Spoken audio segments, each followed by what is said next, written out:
இப்பொழுது கர்த்தருடைய வார்த்தைக்கு நேராய் நாம் வாசித்ததான அந்த சங்கீதம் 85வது சங்கீதம் எல்லாருக்கும் தெரிந்த ஒரு வார்த்தை தான்.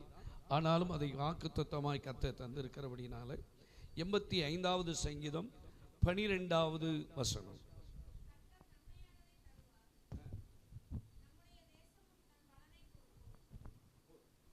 கர்த்தர் நன்மையானதை தருவார், நம்முடைய தேசம் தன் பலனை கொடுக்கும்.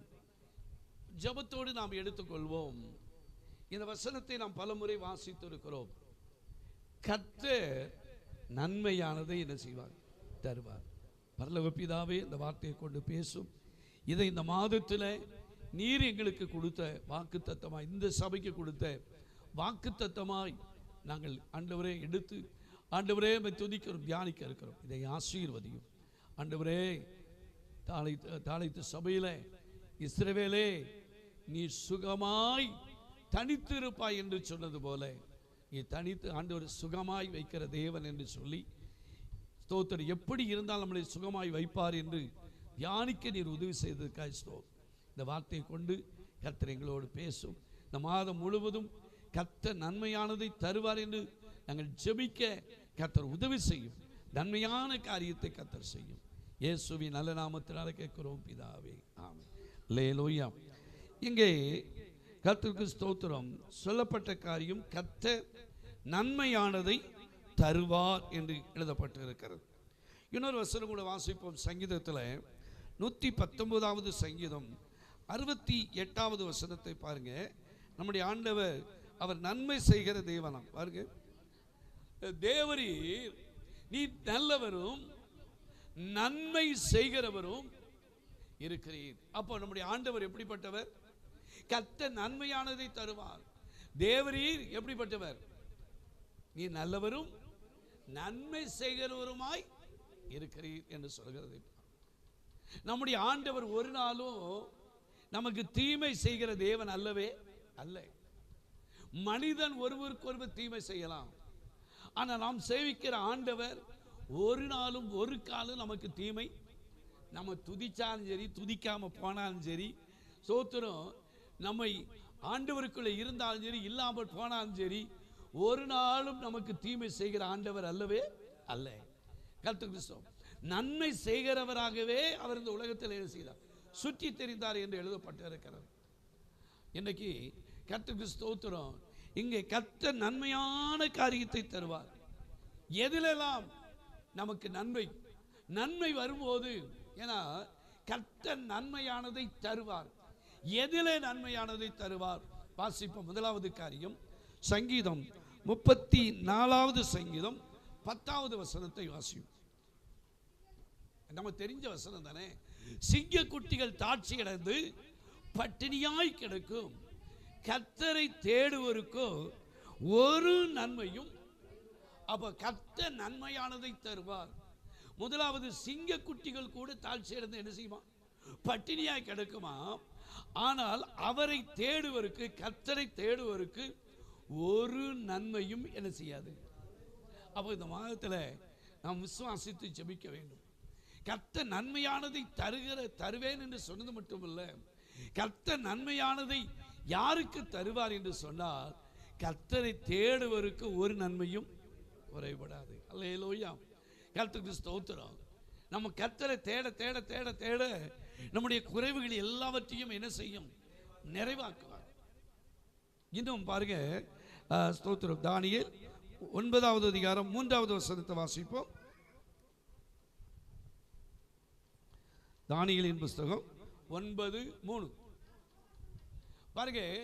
நான் வாசம் பண்ணி நான் சாம்பலிலும் உட்கார்ந்து என் தேவனாகிய ஆண்டவரை எப்படியா? ஜபத்தினாலும் விண்ணப்பங்களினாலும் என் முகத்தை அவருக்கு. அப்போ ஆண்டவரை தேடுவதற்கு ஜபத்தினாலும் விண்ணப்பத்தினாலும் தேட என் முகத்தை அவருக்கு நேராக்கி. அப்போ நம்முடைய முகத்தை ஜபத்திலையும் விண்ணப்பத்தினாலும் அவருக்கு நேராய் முகத்தை என்ன செய்யணுமா? நேராக்கி. அடுத்து ஜபம் பண்ணி நான் பாவ அறிக்கை செய்து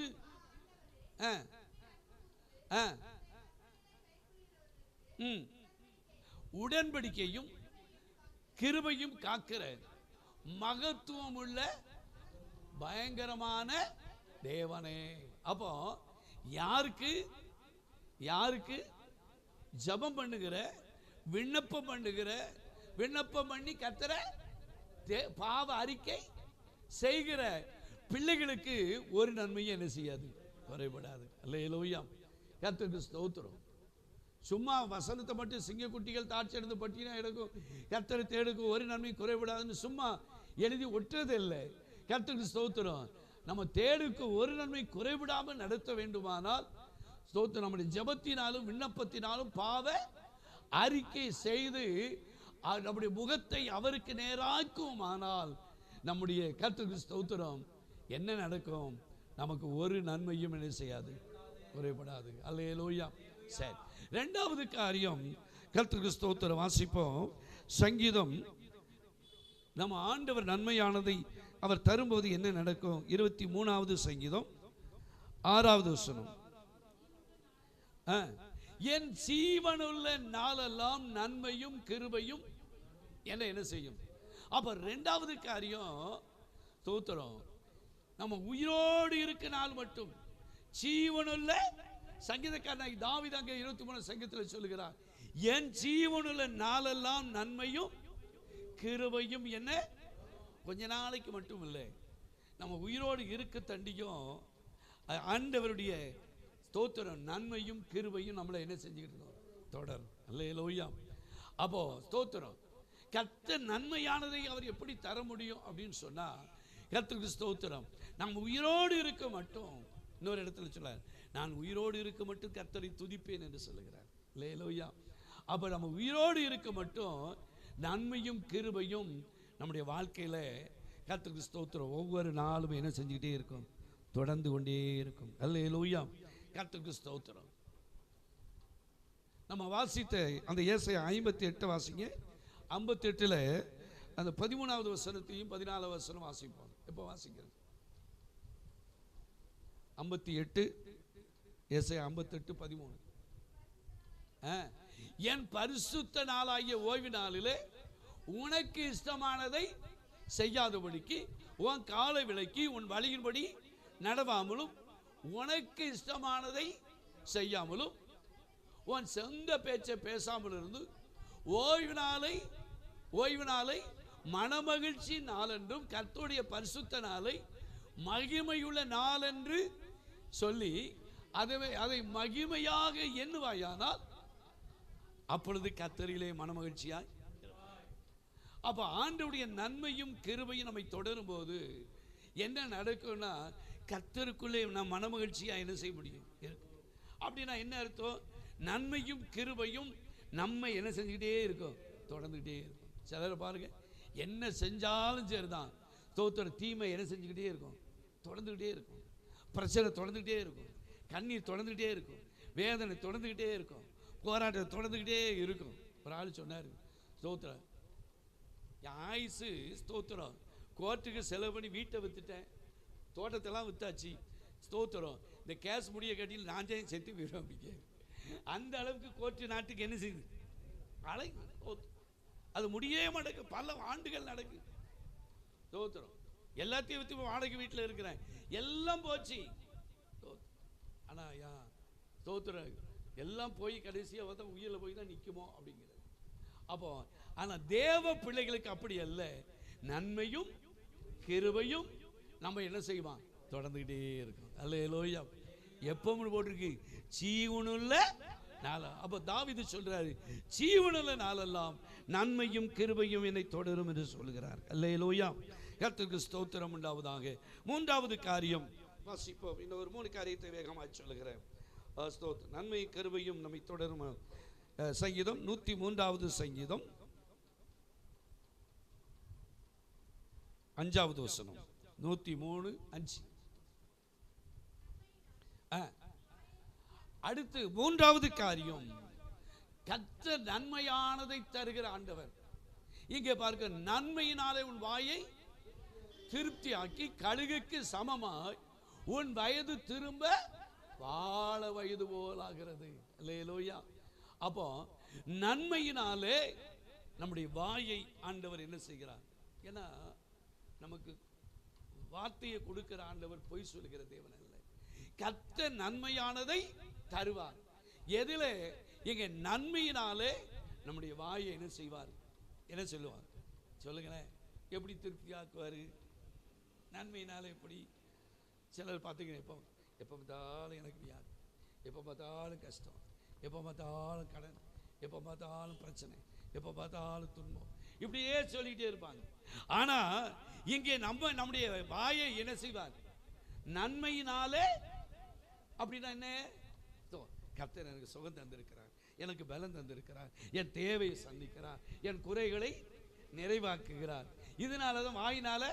ஏன்னா மரணமும் ஜீவனும் நாவின் அதிகாரத்தில் இருக்கிறது, அதில் பிரியப்படுகிற அதனுடைய கனியை புசிப்பார்கள் என்று எழுதப்பட்டிருக்கு. அப்போ நம்முடைய வாயை நன்மையினாலே என்ன செய்வார்? திருப்தியாகும். சிலர் பாருங்க, சோத்திரம் ஒன்று இல்லை ஒன்று இல்லை ஒன்று இல்லை ஒன்று இல்லைன்னுட்டே இருப்பாங்க. எப்போதும் சோத்திரம் பஞ்சப்பாட்டே என்ன செய்வாங்க? பாடிக்கிட்டே இருப்பாங்க. ஆனா தேவ பிள்ளைகளை நம்மளை ஆண்டவர் என்ன செய்கிறார்னா, நம்முடைய வாயை நன்மையினாலே என்ன ஆக்குறாரு? என்ன ஆக்குறாரு? என்ன ஆக்குறாரு? சொல்லுங்களேன். திருப்தி ஆக்குவார்.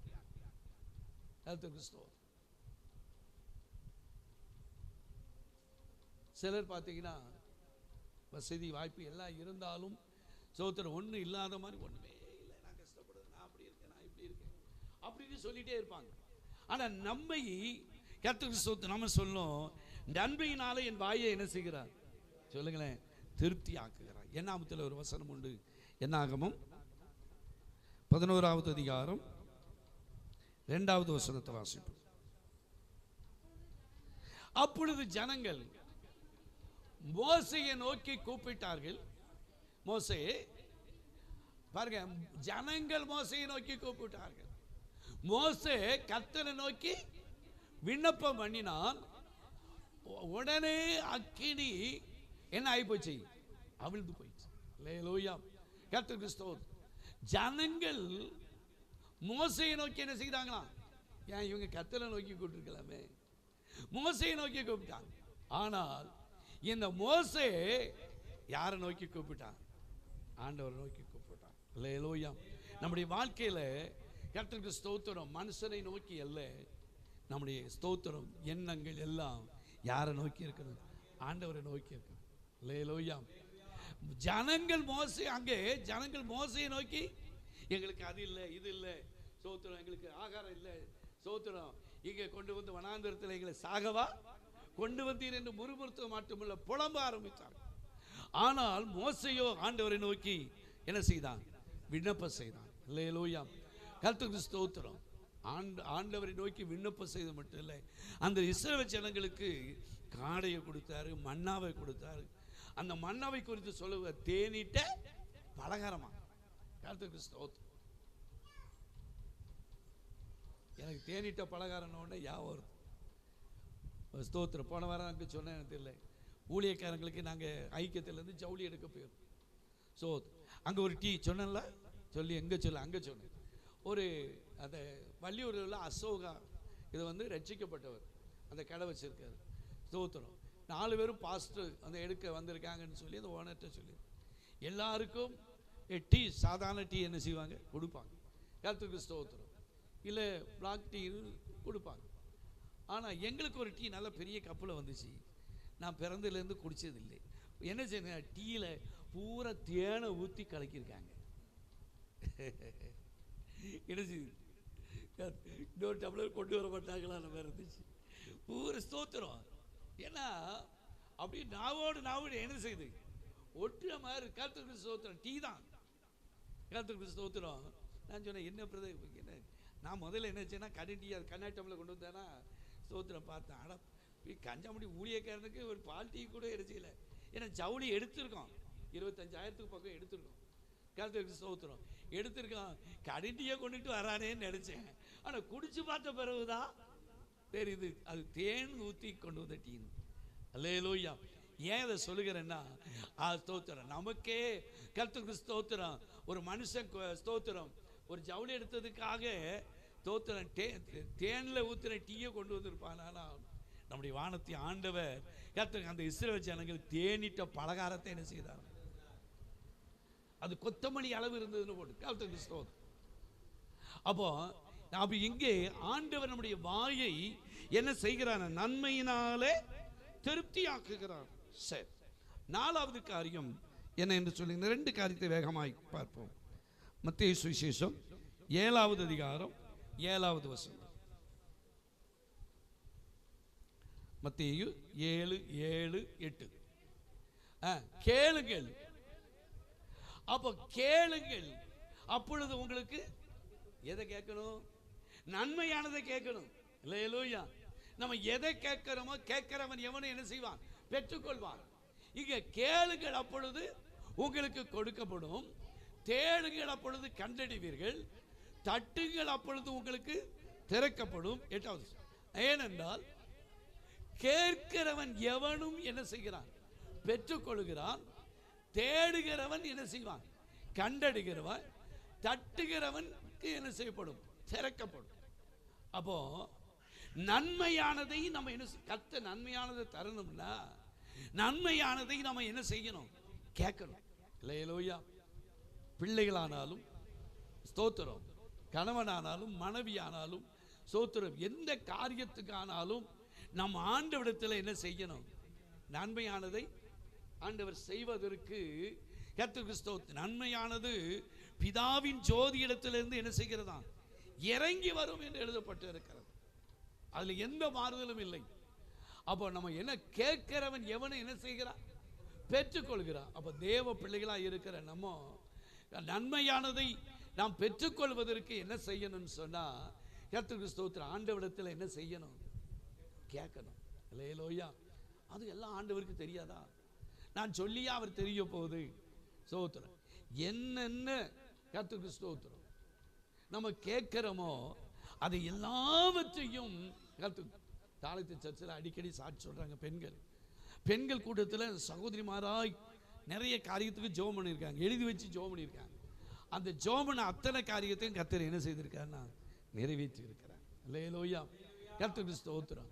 அப்போ தேவ பிள்ளைகளாக இருக்கிற நம்ம என்ன செய்யணும், நன்மையானதை பெற்றுக்கொள்ள நம்ம ஆண்டவரிடத்தில் நன்மையான காரியத்தை என்ன செய்யணும், கேட்கிறவர்களாக இருக்க வேண்டும். அல்லேலூயா, கேட்கிறவன் எவனோ பெற்றுக்கொள்கிறான். இன்னொரு வசனம் கூட வாசிப்போம்.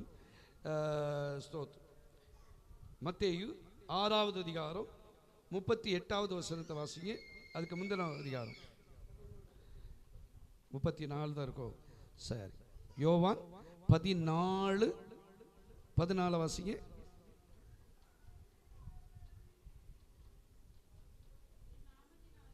அதான், என் நாமத்தினாலே நீங்கள் எதை கேட்டாலும் என்ன செய்வாரா, கேட்கணும். என் நாமத்தினாலே நீங்கள் எதை கேட்டாலும், நம்ம கேட்கறது மட்டும் இல்ல, கர்த்தருக்கு ஸ்தோத்திரம், ஆண்டவருக்கு சித்தமானதை கேட்கணும்.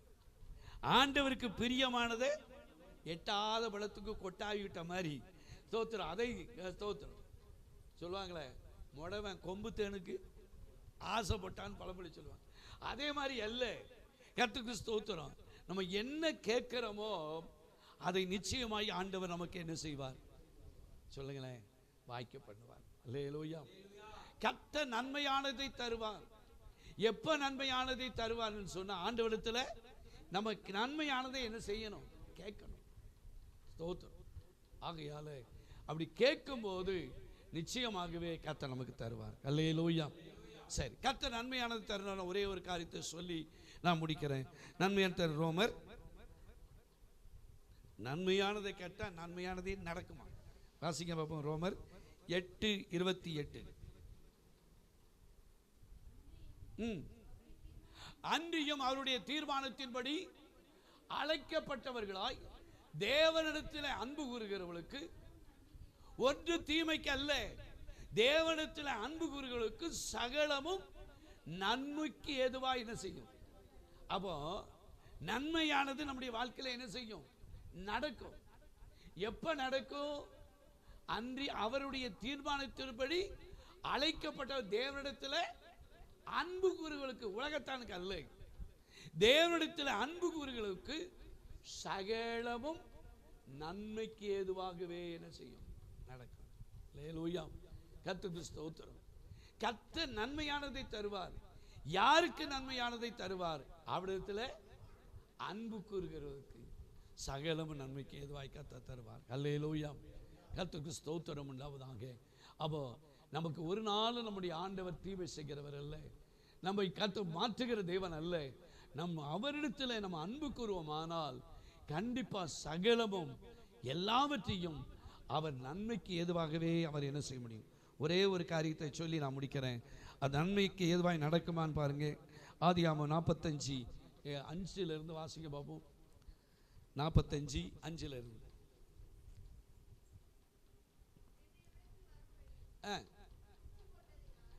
யார் இது? யோசேப்பு. யோசேப்பு சொல்றான், என்னை இவ்விடத்தில் வரும்படி விட்டு பாருங்க.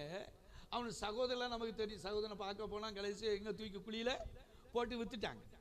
இப்போ என்னாச்சு?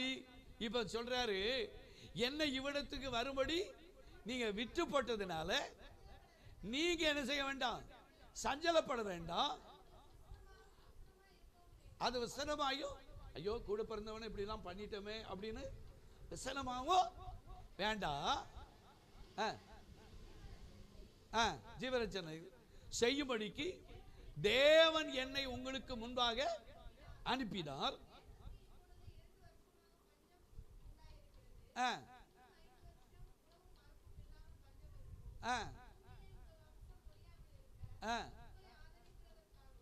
உங்களை ஆதரிக்கிறதுக்காகவும்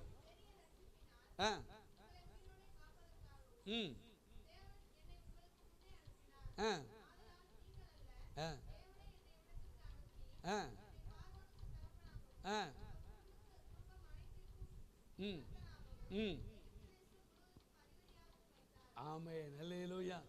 அப்போ இவர் வந்ததுக்கு ஒரு முகாந்திரம் இருந்ததா இல்லையா? அவன் தூக்கி போட்ட நேரத்தில் ரொம்ப கஷ்டமா இருந்திருக்கும். கூட பிறந்தவனே இப்படி என்ன செஞ்சுட்டான், துரோகம் பண்ணிட்டானுல அப்படின்லாம் நினைச்சிருப்பான். ஆனாலும் கர்த்தருக்கு ஸ்தோத்திரம், என்னை ஆண்டு நீங்க குளிக்கல தூக்கி போட்டது, என்னை வித்தது எல்லாம் எதுக்கு தான்? கர்த்தர் நன்மைக்கு ஏதுவாகணும். அல்லேலூயா. என்ன இப்படி குழியில போடல, என்னை விற்கலன்னு சொன்னா தேசத்துக்கு என்ன செய்ய முடியாது. ஸ்தோத்திரம். அப்போ என்னை கொண்டு வந்ததுக்கு ஒரு நன்மை உண்டு. கர்த்தருக்கு ஸ்தோத்திரம். அதுக்கு அடுத்த வருஷத்தை வாசிமா, முழுவதும் அதிபதி ஆக்கினார். போதும். அப்போ இதெல்லாம் நமக்கு தெரிந்த காரியம் தான். அப்போ என்ன அப்படின்னா, என்னை கொண்டு வந்தது நன்மைக்கு ஏதுவாக தான் ஆண்டவர் என்ன செஞ்சிருக்காரு, கொண்டு வந்து இருக்கிறார். உங்களுக்கு மட்டுமல்ல, தேசத்துக்கே என்ன படியளக்க முடியாது. அப்ப நடப்பது எல்லாம் பஞ்சம் வந்தாலும் சரி, நம்மளை யார் குழியில தூக்கி போட்டாலும் சரி, நம்மளை வித்து போட்டாலும் சரி, எல்லாம் எது சகலமும் நன்மைக்கு ஏதுவாய். அல்லேலூயா. நம்முடைய ஆண்டவர் செய்கிற காரியம் ஒன்று தீமைக்கு ஏதுவாய் செய்யவே தான். பவுல் சொல்றாரு, எனக்கு ஒரு முள் என்ன செய்கிறது, கொடுக்கப்பட்டு இருக்கிறது. அது எப்போதும் அவர் நிறைய காரியத்தில் அற்புதம் செய்தார். ஆனால் அவர் சொல்றாரு, எனக்கு ஒரு முள் கொடுக்கப்பட்டு. ஸ்தோத்திரம். அப்போ நமக்கு சில காரியம் இருக்குன்னா நன்மைக்கு எதுவாக தான் என்ன செய்கிறது. அப்போ நன்மை நம்மளை என்ன செய்யும், தொடரும். அல்லேலூயா. நன்மையான காரியம் நமக்கு என்ன செய்யும், நடக்கும். அப்போ கர்த்தருடைய பிள்ளைகளாக இருக்கிற நாம் இந்த மாதம் முழுவதும் இந்த வசனத்தை ஏன் நமக்கு மாதம் ஒவ்வொரு வாக்குத்தத்தம்னா நாம் சொல்லி ஜெபிப்பதற்கு. அல்லேலூயா. வருஷத்தில் நமக்கு கொடுத்த வாக்குத்தத்தின்படி தேவன் நமக்கு அடைக்கலமும் பலனும் ஆபத்து காலத்தில் அனுகூலமான துணையமானவர். இந்த வருஷத்துக்கு கொடுத்த அனுகூலமாக இந்த வார்த்தையின்படியே இந்த வருஷம் முழுவதும் அனுகூலமாக இருந்திருக்கிறார். அல்லேலூயா. நன்மையானதை கர்த்தருக்கு ஸ்தோத்திரம், கர்த்தர் நமக்கு தருவார். கண்களை மூடி நாம் ஜெபிப்போமா? ஹல்லேலூயா, ஹல்லேலூயா, ஹல்லேலூயா. 5 காரியத்தை பார்த்து, ஓ ஸ்தோத்திரம், கர்த்தர் ஓ நன்மையானதை தருவார். ஓ ஸ்தோத்திரம், கர்த்தர் நன்மையானதை தருவது மட்டுமல்ல, ஓ ஸ்தோத்திரம், யாருக்கு நன்மையானதை தருவார், அவரை தேடுகிறவர்களுக்கு. ஓ ஸ்தோத்திரம், யாருக்கு நன்மை என்று சொன்னால் நன்மையும் கிருபையும் அவரை தொடரும். கர்த்தர் என் மேய்ப்பராய் இருக்கிறார் என்று தாவீது சொன்னது போல கர்த்தரை நாம் மேய்ப்பராய் கொண்டிருப்போமானால் நிச்சயமாகவே நன்மையும் கிருபையும் நம்மை தொடரும்படி செய்யும். மூன்றாவது பார்த்தோம், நன்மையினாலே நம்முடைய வாயை அவர் திருப்தியாக்குகிறார் என்று சொல்லிப்பார். நாலாவது, நன்மை தொடர்ந்து வரும்படியாய் நம்ம நன்மையானதை நாம் கேட்டால் நன்மையானதை கர்த்தர் தருவார். கேட்கிறவன் எவனும் பெற்றுக் கொள்கிறான். ஸ்தோத்திரம். கேளுங்கள் அப்பொழுது உங்களுக்கு தரப்படும் என்று எழுதப்படும். ஐந்தாவது காரியம், நன்மையை சகலமும் நமக்கு நன்மைக்கு எதுவாகவே நடக்கிறது. யோசேப்புடைய வாழ்க்கையில ஸ்தோத்திர குழியில போட்டது வித்தது எல்லாம் நன்மைக்கு, அவனுடைய குடும்பத்துக்கு மாத்திரமல்ல தேசத்துக்கே படியளக்கும்படி கர்த்தர் மாற்றி. நம்ம வாழ்க்கை நடக்கிறது ஒன்று தீமைக்கு அல்ல, சகலமும் நன்மைக்கு எதுவாக கர்த்தர் நம்மை வைத்திருக்கிறார். ஹல்லேலூயா, ஹல்லேலூயா. எல்லாரும் சேர்ந்து நம்ம ஜெபம் பண்ணுமா? ஸ்தோத்திரம். இந்த 1ஆம் தேதி ஸ்தோத்திரம், கர்த்தர் நன்மையானதை தருவார் என்று சொன்ன வார்த்தையின்படி நன்மையானதை இந்த மாதம் மாத்திரமல்ல, வரக்கூடிய புதிய ஆண்டிலே நன்மையான காரியத்தை நமக்கு, நம்முடைய பிள்ளைகளுக்கு, பிள்ளைகளுடைய வாழ்க்கையிலையும் கர்த்தர் செய்யும்படியாய் எல்லாரும் வாயில திறந்து கர்த்தர் ஸ்தோத்தரிப்போமா? ஸ்தோத்திரம் ஆண்டவரே, ஸ்தோத்திரம் ஆண்டவரே, நீ நன்மையானதை தருகிற தேவன் ஆண்டவரே. ஹல்லேலூயா. நன்மையான எந்த ஈவும் பிதாவின் ஜோதி இடத்திலிருந்து இறங்கி வரும் என்று எழுதப்பட்டது. ஹல்லேலூயா. நன்மையும் கிருபையும் நம்மளை தொடருமே. ஸ்தோத்திரம். யாராகிலும் ஏற்பட்டவள் ஜெபம், ஜெபிக்காதவங்க ஜெபம் பண்ணுங்களேன். ஷபா பாபா பாரா.